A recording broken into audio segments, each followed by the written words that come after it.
If you're trying to eat healthier in this new year, but you are struggling to find healthy foods that you enjoy, I'm here to help. In this video, I'm going to show you some very easy swaps that you can make at the grocery store without sacrificing your favorite foods. And I'm also going to share some of my go-to meals, snacks, and even a delicious dessert that I eat on repeat, all of which are low-carb, high-protein whole foods that are packed with the nutrition your body needs to perform at its best. First, let's take a look at these healthy swaps. So I want to show you just some of the really easy healthy swaps that you can make at the grocery store without having to really change the types of foods that you're eating. Just finding a healthier version of what you're already eating. So over here we have some fats and oils, and one of the things I've switched to is getting this Irish grass-fed butter. I have some already taken out. Like, you can even see the difference in the gold color that this butter is as opposed to regular butter that is from grain-fed cows. It's really light. But I really like this brand. I also get the brand from Aldi sometimes. They're Irish grass-fed, but you do have to watch because the Aldi brand, if you get the spreadable container, they add canola oil to it. So if you're getting the Aldi brand, just get the sticks, not the spreadable container. But this has been a delicious swap, actually. It has so much more flavor and it's so much more nutritious and less inflammatory and things like that. So I really recommend switching to that if you haven't already. Also, some healthy oils that you can use are avocado oil. That's good for high temperature cooking, as well as ghee is also good for high temperature cooking. And I just got this one at Walmart here, but you can find ghee in most places now. I did get this at Walmart as well. This is organic, unfiltered olive oil. Now, the difference with the unfiltered is instead of running it through diatomaceous earth to strain it out, they let it decant naturally so that all of the sediment falls to the bottom, and then they scoop the oil off the top. And so it's not run through other products to filter it out. So that's why I like the unfiltered. It's just completely pure, and this one is organic as well. Found that at Walmart.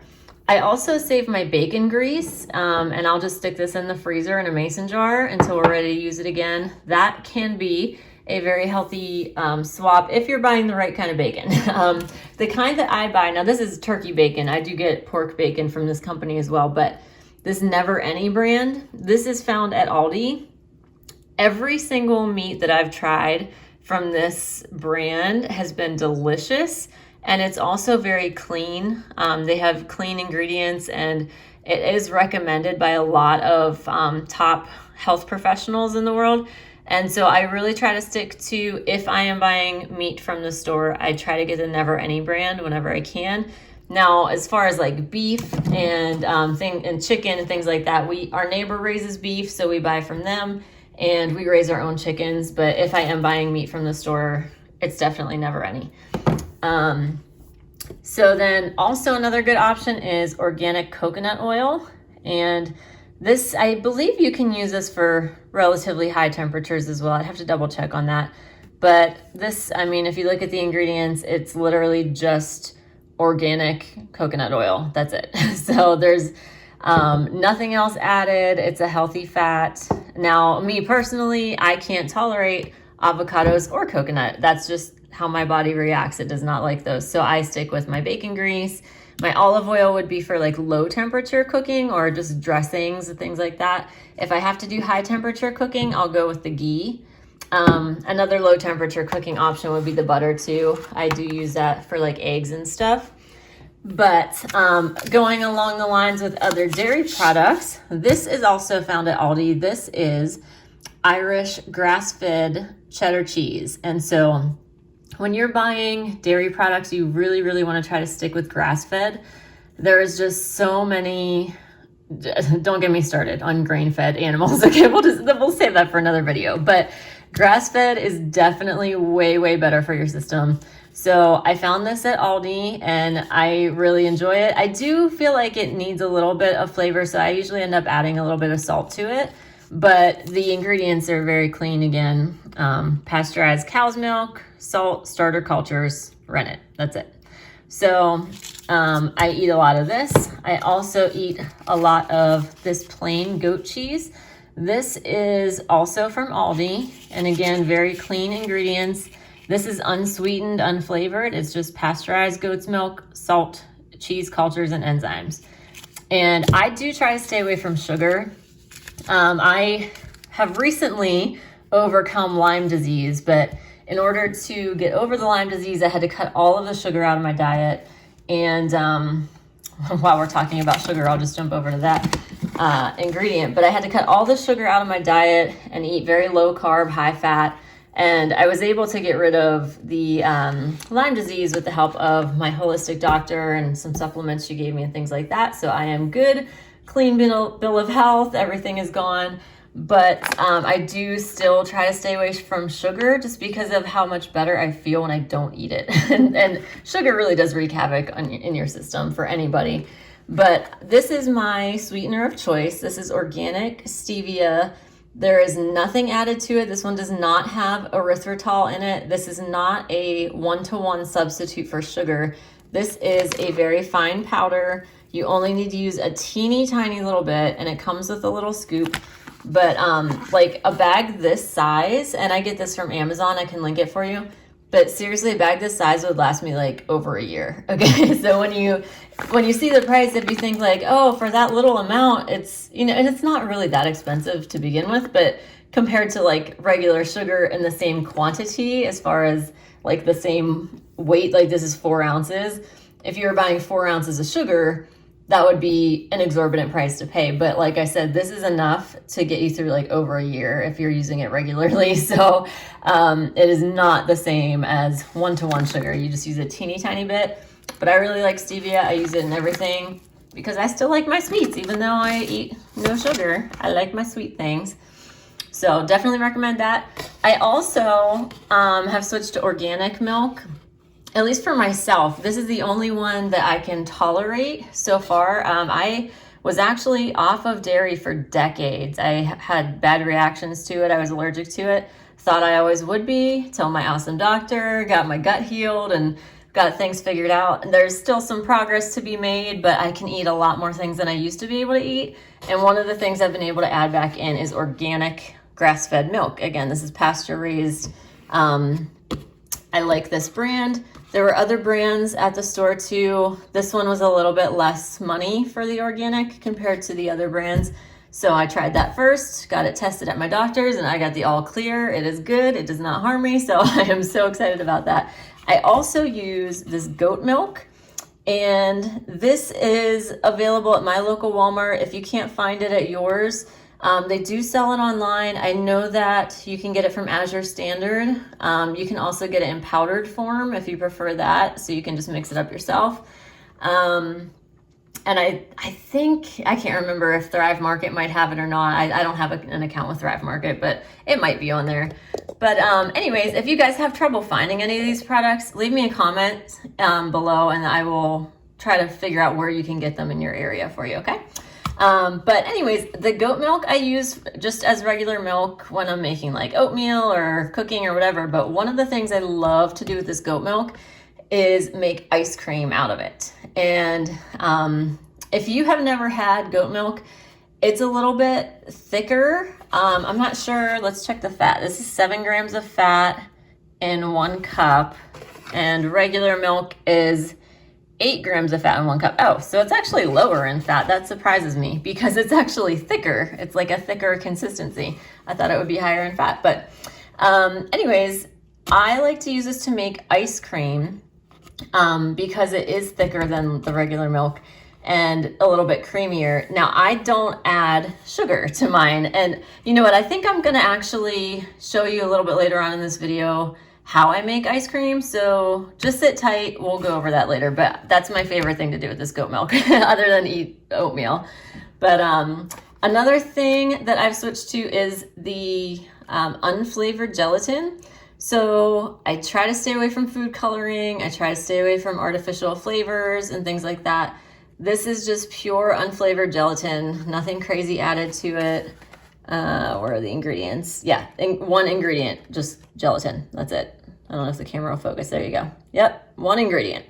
So I will use this to make my own Jell-O. And so like I said, I do no sugar, so I'll use stevia to add in instead of sugar.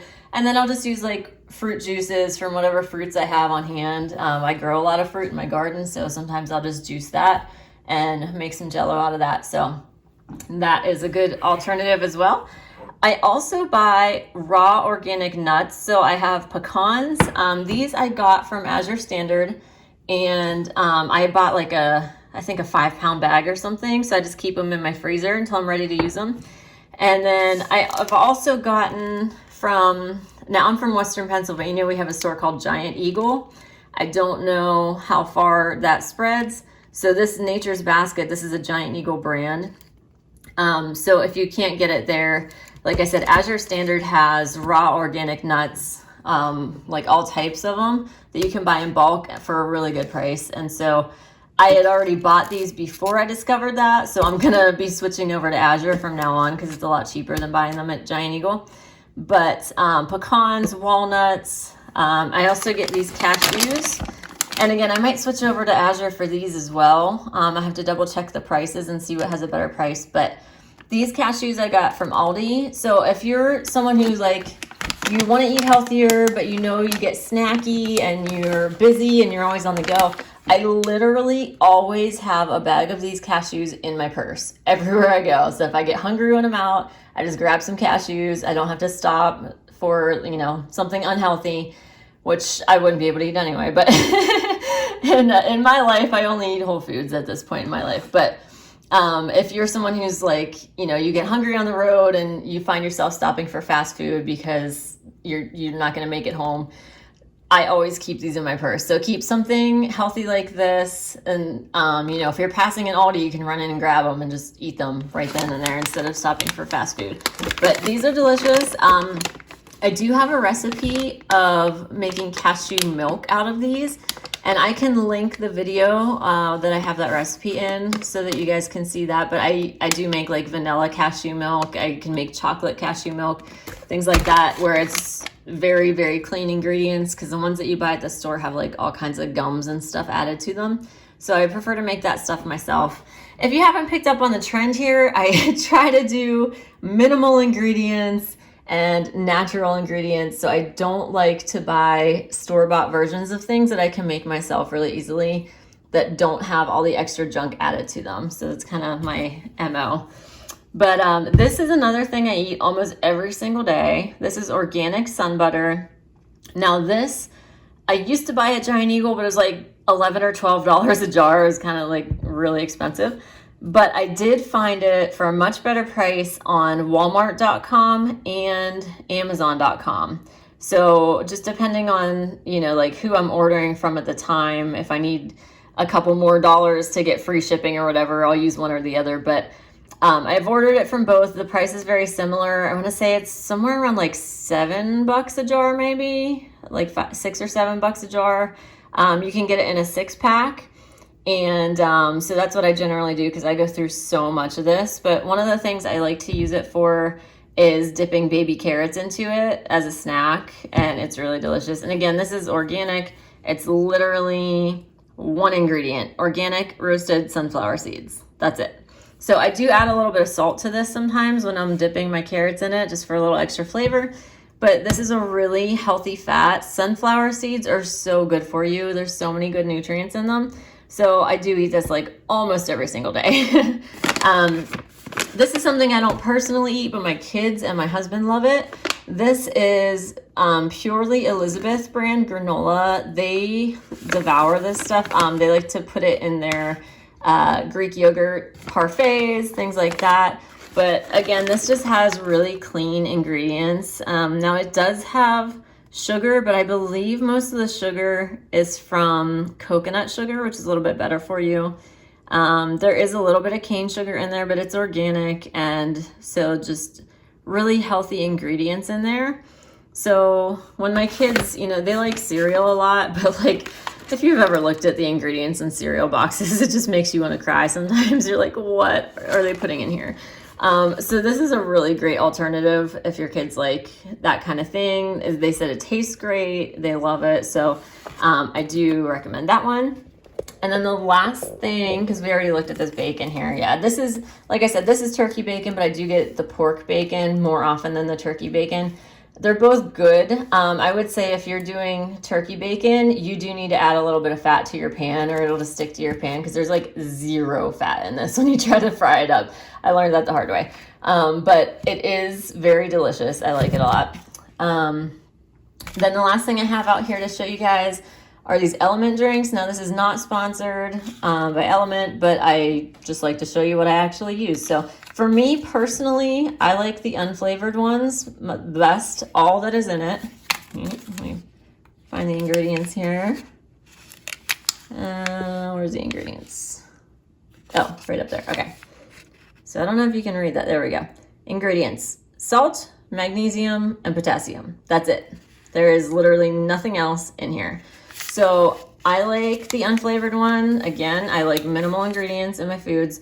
And what I do, I actually have one right here, but I'm almost done drinking it already. But this was my drink for today. What I do is I'll add like lemon juice and whatever kind of fruit. Sometimes I'll do lime juice. Today was blueberry lemonade. That's the one I made. So I do some lemon juice, some blueberries, and just fill the rest with water and then dump in my little Element packet. It's delicious. I also do add some stevia to it. Just one little scoop of stevia for a whole quart jar is all you need. And that is super delicious. I drink these a lot. But they do have pre-made flavors if you don't want to go to the trouble of mixing your own. So my kids like the raspberry. My husband likes grapefruit, and I have one daughter who's a chocoholic. So they do have chocolate flavored. This one, they said they recommend drinking it warm. You can do it either way, but I guess it tastes a little bit more like hot chocolate if you do it warm. But I do like these Element drinks because it's a good replacement for like Gatorade or Powerade. Because if you look at those, there are so many artificial colors, there are artificial ingredients. They taste disgusting to me. Like I don't know how people drink Gatorade. It tastes so gross to me. But there's just like so much sugar and unnecessary ingredients in it. And so these, even the flavored Element ones, they're only sweetened with stevia. There's no sugar. So it's just natural flavoring, and stevia are the only other ingredients other than like the salt and the magnesium and potassium. So anyways, I really like the Element thingies. And there are so many other healthy swaps that we use on a regular basis. I think maybe they'll just have to come to you organically as I'm cooking, and I can tell you about some more of them. I don't want to take up like 45 minutes of your time showing you every single thing, but this is a good start if you're trying to make easy changes to your diet that will get you a healthier, just a healthier life in general. These are things that are pretty easy to swap out that you're not really going to notice a huge difference in flavor when it comes to like things that you really like to eat. So it should be easy swaps for you to make. It's just picking up a different brand at the grocery store than you would normally grab. So anyways, that is what we have for you today in our healthy swap. One of my goals on this channel is to help people feel more confident in their ability to cook from scratch. It can be very intimidating if no one has ever taught you how to do it, but I'm hoping that by sharing these videos with you, you will see that it is actually attainable and not as hard or as labor intensive as you may think. In an effort to keep things simple without overwhelming you, we are just going to focus on 2 meal recipes this week, as well as a delicious high-protein, low-sugar snack and an indulgent low-sugar dessert. And don't worry if you have food allergies, because I will give you substitutions for that as we go. So let's start with the meals. We will be making spaghetti squash and meatballs with a choice of sauce that we'll go over in a little bit.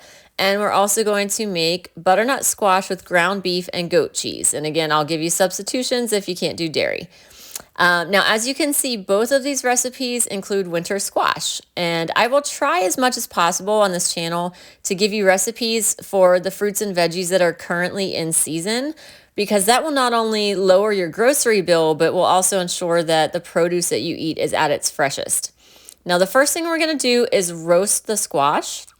Winter squash takes a while to roast in the oven, but it is very easy to prepare. All you need to do is poke some holes in it on all sides with a fork and throw it in the oven. That's it. I like to cover my roasting pans with foil just to make cleanup super easy, but that's optional. Now you want to roast your squash at 400 degrees Fahrenheit for about an hour and 15 minutes, maybe more or less depending on the size of your squash. You want to test it for doneness by sticking a fork in it to see if it's soft all the way to the core. Now watch out for steam that releases when you do that. There will be steam. Once your squash is soft all the way through, take it out of the oven and let it rest for about 10 to 15 minutes, and then cut off the stem end of the squash and cut it in half with a sharp knife. And again, watch for steam. It's going to be very hot. Then you want to allow that to cool a little bit more before handling it. Now you can remove the seeds, and if you want to, you can roast them up just like pumpkin seeds for another healthy snack. I prefer to just give mine to my chickens, so that's what I'm doing with mine. I'm going to scoop out the seeds and take it down to the chicken coop. And then you're going to scoop the flesh out of the skin of the squash, and you're going to discard the skin. You're not going to eat that part. You can throw it in your compost pile if you have a compost pile. Otherwise, just throw it outside or throw it away. Now, I cooked my squash the day before I made the rest of the food, but you can actually cook your quinoa, your ground beef, and your meatballs all while the squash is in the oven. So if you prefer to do it all at once, that is very doable. Now, before you cook your quinoa, you want to be sure to rinse it really, really well in a fine mesh strainer.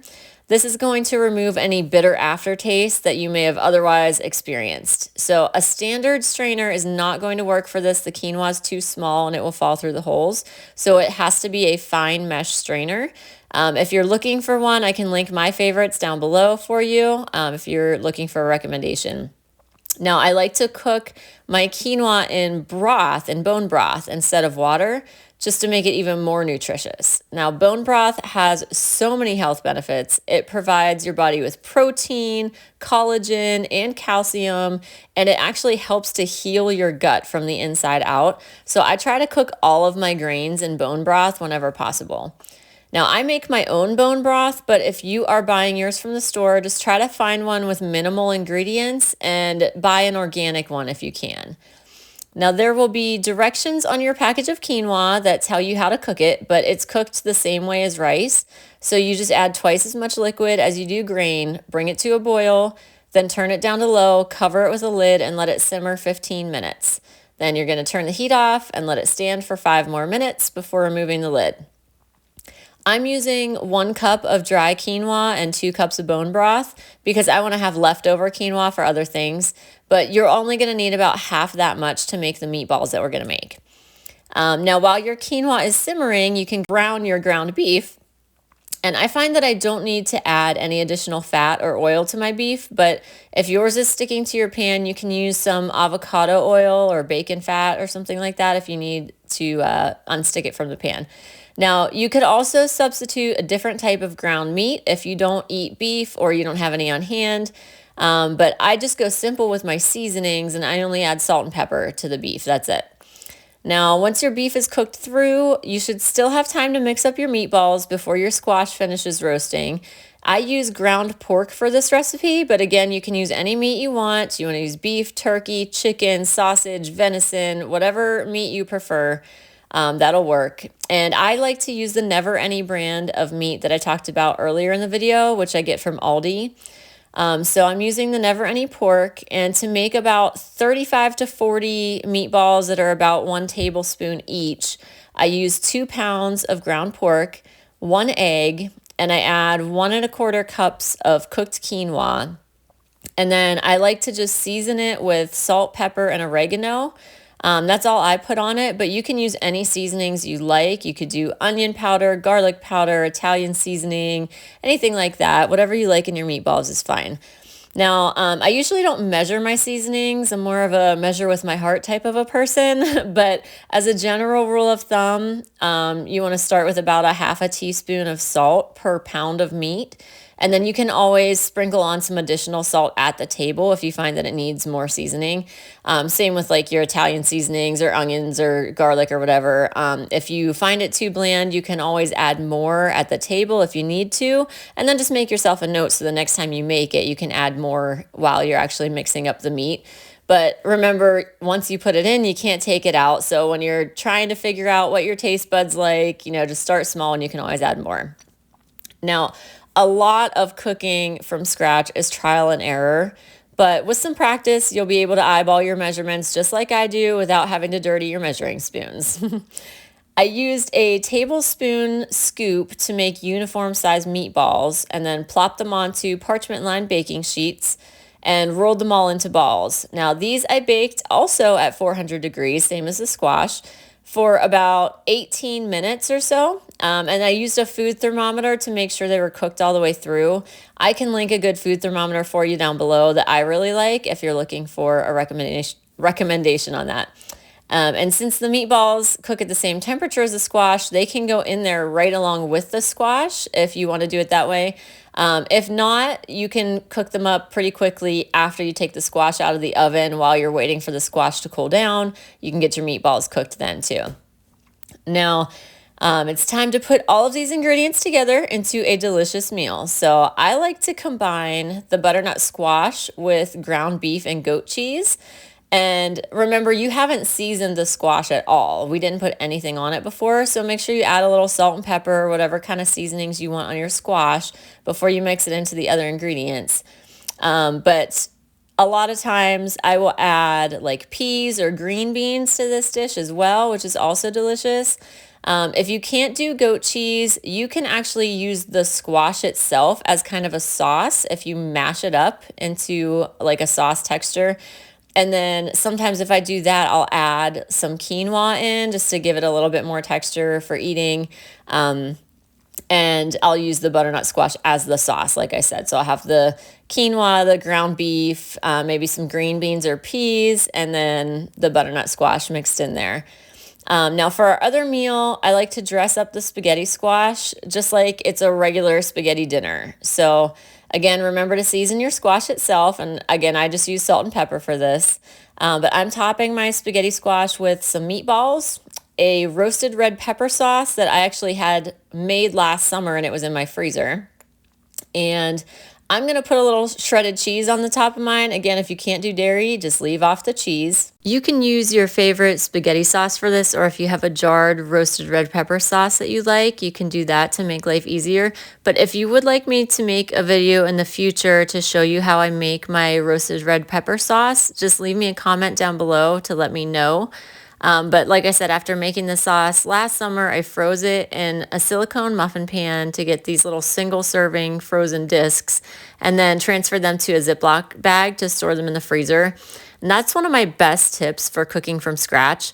Once you have a recipe down that you know you like, cook it in big batches and freeze it in individual portion sizes so that you can throw together a delicious home-cooked meal with very little effort or time.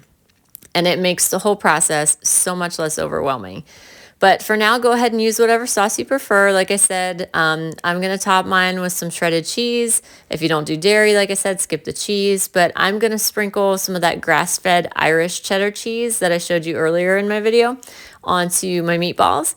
And since I made my ingredients ahead of time and had them waiting in the fridge, I'm just going to throw it all together in a bowl and microwave it. That's another tip I have for you. Don't wait until dinner time to start cooking. For me, I have much more energy earlier in the day, and by the time dinner rolls around, I'm usually ready to be done working. And that's why I try to get as much done as possible before lunch while my kids are working on their schoolwork and my husband is at work. And it also takes the pressure off at dinner time in case the cooking process takes you a little longer than expected and you don't have hangry children or spouses upset with you because dinner's running late. But if you're not a microwave person, you can always warm up your food in the oven or on the stove or even in an air fryer before dinner. Next, I'm going to show you a super simple, healthy, and delicious snack option. These candied pecans are so good, you would never believe that they are sugar-free. All you need for this recipe is 2 cups of raw, unseasoned pecans, or you could use a different nut if you prefer. I do like to get organic ones though. And you'll also need 2 tablespoons of butter, 3/4 of a teaspoon of cinnamon, or 1 teaspoon if you want a stronger cinnamon flavor, 3/16 of a teaspoon of pure stevia powder. Now, most people don't have that as a measuring scoop, but if you take a 1/4 teaspoon and fill it 3/4 of the way, that'll get you the right amount there. And then also 1/8 of a teaspoon of sea salt. Now, to make the candied pecans, you're going to melt the butter in a frying pan or a saucepan on the stove. Add in the cinnamon, stevia, and sea salt and stir well to combine. Then add in the pecans and stir to coat them and just remove them from the heat, and that's it. In 5 minutes, you have a delicious, sweet and savory, healthy snack that is loaded with wholesome nutrition. With all those healthy fats and omega-3s, your body and your tongue will thank you. By the way, the pan that I used for cooking the pecans is a ceramic non-stick pan made by a company called Green Pan. I'm sure you've all seen the ads for the Caraway brand of ceramic pans, which are quite expensive, but Green Pans are a fraction of the cost of Caraway, and they work amazingly well. I'll link the ones that I have down in the description box for you, but I have been so happy with them. Nothing sticks to them and they are so easy to clean. You can just hold them under running water and the food slides right off. I do still wipe them with a soft sponge with dish soap on it to sanitize them, but there is no scrubbing required.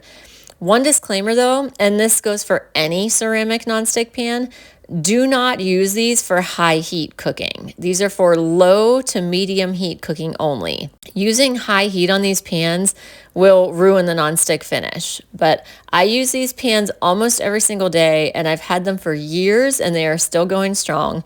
And by the way, this is not a sponsored product. I just like to share my secrets with you whenever I find something that I really love. Another snack that I eat quite often, and I mentioned it before when I was showing you the grocery swaps, is organic baby carrots dipped in sun butter. So if you're unfamiliar with sun butter, it is a nut-free peanut butter substitute that is made from sunflower seeds. I like to buy the organic one, which does not have any salt or sugar added to it, though I do sprinkle a little sea salt or pink Himalayan salt into it when I'm eating it. But sunflower seeds are another highly nutritious food full of vitamins, protein, and healthy fats. I buy mine either from Walmart.com or Amazon.com. The prices are almost identical, so I'll link both of them for you. Depending on where you shop, you can find it there, but I will link that for you in the description box. Now, the last recipe that I'm going to share with you today is my recipe for goat milk ice cream. If you need a dairy-free option, I will link the recipe for my easy homemade cashew milk down in the description box also, so you can use that instead. If you are a visual learner, I will link the video where I made the cashew milk in the video so you can watch and see how it's done, but it's super easy. You just need a high-speed blender and that's it. But I have been experimenting with different flavors of goat milk ice cream, but the one that I am going to share today has a milk chocolate flavor, but it's actually made with carob instead of chocolate. Also, the only sweetener I use is pure stevia powder, so you get the flavor of milk chocolate ice cream with no caffeine, no sugar, and all of the nutrition of a glass of milk. Also, goat milk is easier to digest than cow's milk, and its thicker texture and richer taste makes for a great ice cream base. Now, I have a Cuisinart ice cream maker, and I'll link that for you below. I have never tried to make this without an ice cream machine, so I'm not sure how it would turn out. But if you give it a try, leave a comment down below and let us know how it turns out. But I do love my Cuisinart. Now, to make the ice cream, you will need 4 cups of goat milk, 2 tablespoons vanilla extract, 1 tablespoon carob powder, and I'll link that for you too so you can find it because that might be kind of hard to find ingredient. Half a teaspoon of pure stevia powder, 1/4 teaspoon of cinnamon, and 1/8 of a teaspoon of sea salt.